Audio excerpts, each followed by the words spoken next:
پہلی بات یہ کہ اس کا وظیفہ لینا کوئی معیوب اور معتوب بری چیز نہیں ہے۔ بعض لوگ اس کو اتنے خراب انداز سے ذکر کرتے ہیں کہ جیسے وہ بیچارہ کوئی چھوت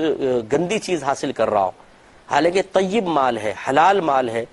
تو اکابرین کے بارے میں کیا خیال ہے؟ جو بھی میں نے مثالیں عرض کی ہیں، ذرا سوچئے، ٹھنڈے دل کے ساتھ سوچنا چاہیے، فوراً ایک دم تیر چلا دینا۔ اور جو دیندار طبقہ ہے، جو بیچارہ اپنے آپ کو دین کے لیے فارغ کرنے کی وجہ سے کسب معاش نہیں کر سکتا ہے اور اس کو ہم سپورٹ کر رہے ہوں، اس کو برا بھلا کہنا اور اسے دیندار طبقے کو ثواب سے محرومی کی وعیدیں سنانا، جیسے مثال کے طور پہ امام حضرات ہیں۔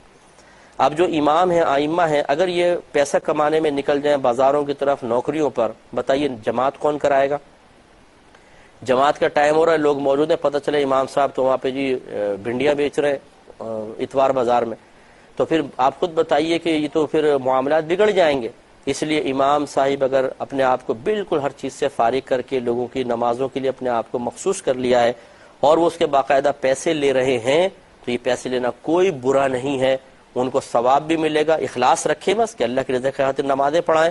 اور اپنے آپ کو چونکہ انہوں نے فارغ کیا ہے اس وجہ سے اگر تنخواہ لے رہے ہیں تو بالکل جائز ہے۔ ایسے ہی اگر کوئی عالم دین ہے کہیں جانے کے، وہ پیسے لیتے ہیں وعظ و نصیحت کے، وعظ و نصیحت ایک ضرورت ہے، اس کے اگر وہ پیسے لیتے ہیں، انہوں نے وقف کر دیا اپنے آپ کو، بیان کرتے ہیں، اصلاحی بیان ہے،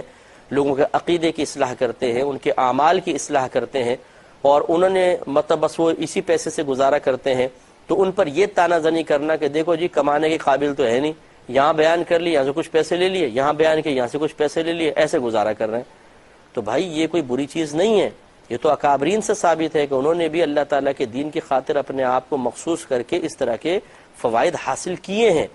تو ان کے اوپر کیا آپ یہ کہیں گے کہ وہ کسب معاش کیوں نہیں کر رہے تھے؟ جو مجاہدین تھے،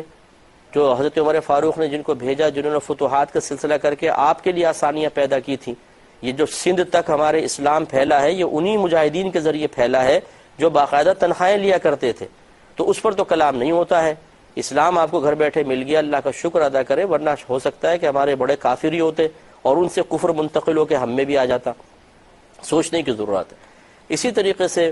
مؤذن حضرات ہیں، بچوں کو قرآن پاک پڑھانے والے ہیں، یعنی جہاں ضرورت ہو، بلا ضرورت نہیں۔ ایک شخص یہ کہتا ہے کہ جی میں خالی بس بیٹھ کے لوگوں کے لیے دعائیں کروں گا اور بس آپ مجھے 5 روپے تم دے دو، 10 روپے تم دے دو، 25 روپے تم دے دو،